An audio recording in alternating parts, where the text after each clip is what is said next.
on time as I was coming here. So hopefully you will survive with me before the lunch. My name is Martin Bodotsky. I will today tell you a little bit of story or like context. Treasury Capital, it's a fund, but it's not like any average VC fund. We're looking on the specific context. Imagine a company which has $500,000 revenue, bootstrapped, have a product and a service. And today world, and they're looking for growth capital. So let's say they need 300,000 to grow. So let's just very quickly, what is really growth capital? What we're talking about as a subject of the story? It's a capital you want for expansion. Yeah, go to Germany. It's a capital you need to basically fulfill sales cost, hire the people, and it's also capital for acquisitions. The issue is, the growth capital is not even distributed among the entrepreneurs. So let's back to say, okay, who is entrepreneur? What are they seeking? Because we're looking on the huge market. We're not seeking on a very specific company. We look on the SME market in Europe, and they're seeking speed.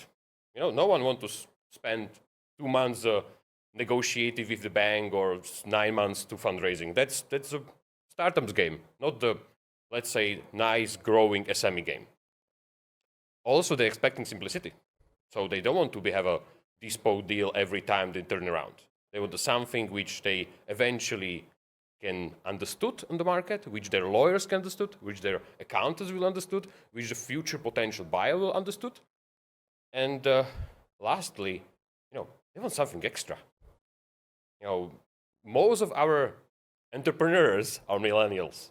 We always love something extra, something which is mainstream, but for us. It's very interesting. I love it too. So, what is the reality?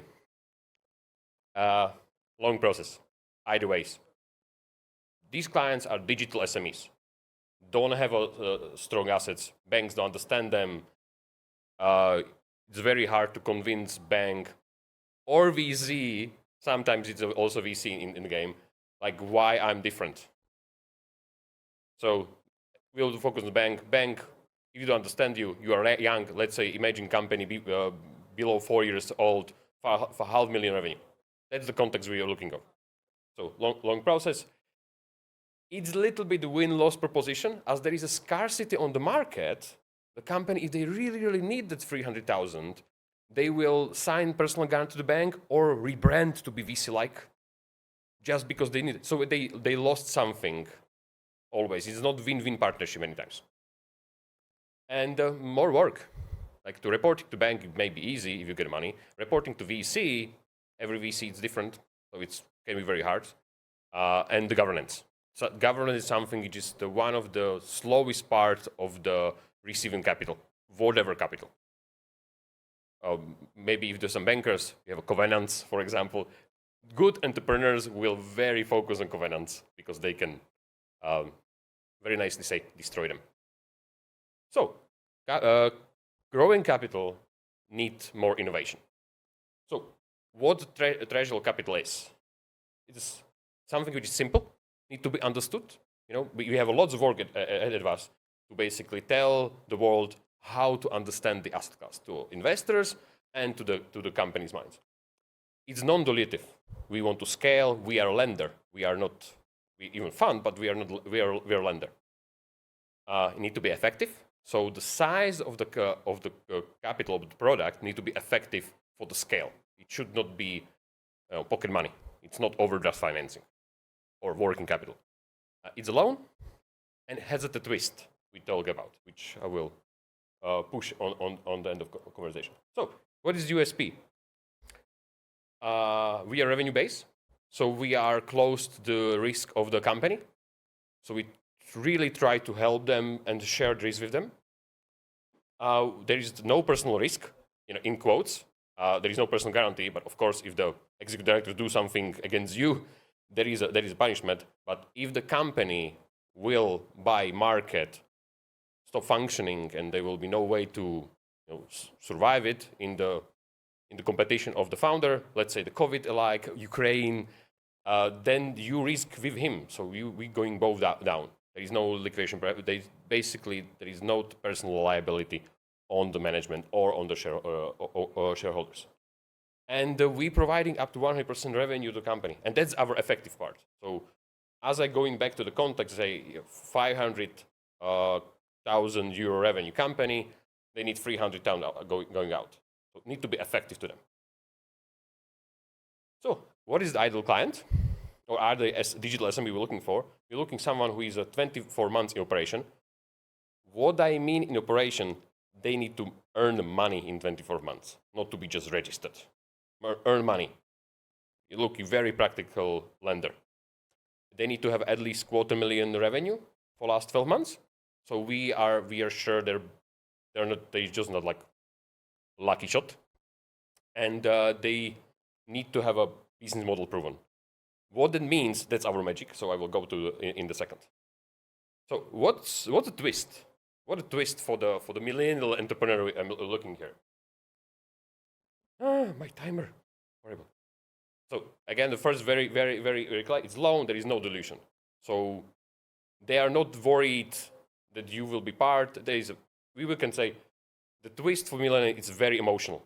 All the clients are owners. They start a business in harsh conditions. No starting business, it's easy. It's not like, this is business and now it's I'm making millions. That's not the case.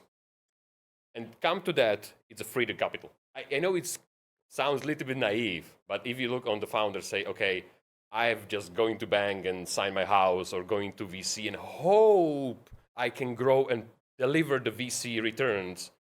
And with you, I don't need to do that. You just give me money and you expecting from me the interest rate. It's a freedom capital because there is no covenants. There is not really like there is not baggage with money. And the third one, for some of you know what revenue base means. It's basically percentage as the company grows. What we're providing to them, we're providing upside protection. So if they grow very quickly, we basically say, guys, we are honest. This is our interest rate expecting. You will never pay more. So that's the twist. And so Treasury Capital, it's innovative lender to high growth SMEs. 1 minute. 1 minute. Oh, so very quickly. There is two parts on the market. One part is I believe there is 100,000 potential customers in Europe. We know about 1.4 trillion euro. It's lended by banks to SME. That's one part of the market. We can be addition to VC and private equity, combined before, during, or after.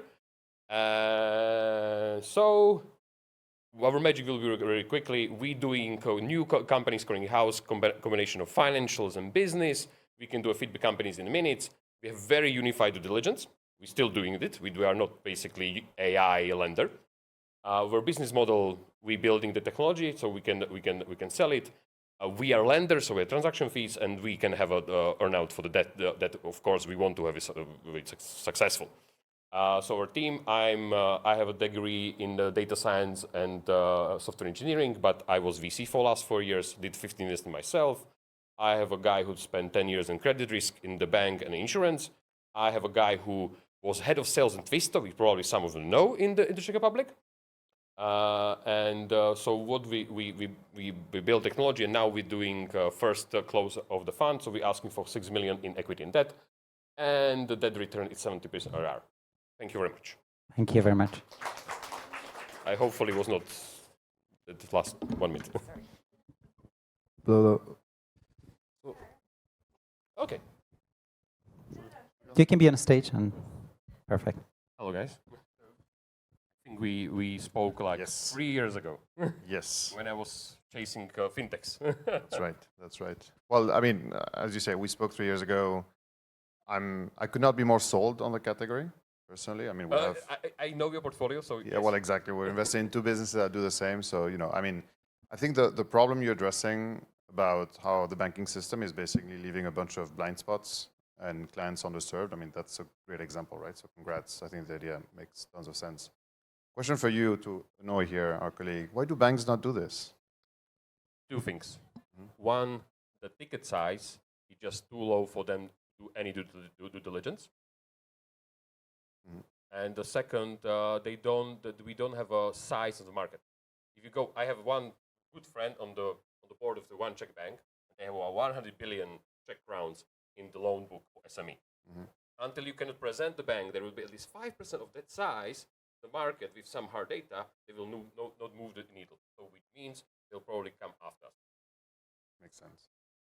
Okay, so for me it's also like very interesting, but because right now I see in Poland that the revenue-based financing is starting to be popular, but more in a case only in e-commerce. I mean that they are secured the the lending by the going through the payment gateways, and so I understand that you have completely different security system. So I see like the big potential here, and as I'm from the bank, so I really would like to talk with you later, because so what's the difference? How I are will you develop securing very it? quickly. We have a paradigm shift in the lending. We know the old lending is Austin-based. Now we have a performance lending. Your companies, Uncap, Recap, Scale, Clerco, they're basically see your numbers, see the movement, and they're happy to lend you, let's say, 30% to that what they see. What I'm doing a business model-based lending. So basically expanding the VC part in the part we can and understand the unit of economics and lend towards that. Okay. And how do you see, I guess, the future of your offering, right? Do you see, because clearly you're positioning yourself as a partner to your clients, which I think that's the right way. I mean, you need to build share of mind with your clients. How do you see that help growing with them, or maybe get into new products or something like that? There is two ways. One way, I'm debt, so I don't have a conflict of interest as an equity investor, so I can build a broad portfolio, and I'm allowing my partners, my early stage LPs, to participate on that portfolio. So I'm basically speaking with the other parts on the market, M&A people, private equity people, VC people, banks, everyone else who see the business in my group what I'm building. This was also my question. so And that to be understood, that's part of me to be a company, because I want to build a new product for the base I'm building. And for me, this product is the most emotional and most tricky, which is not solved today. I agree. Well, very good. Well, thanks for your presentation. Any questions from the audience? I think we can, try to wrap it up and then try to have the questions later, right? I'm sure you guys can try to catch each other in the networking part. Sure. Thank you. Thank you. okay, thank you.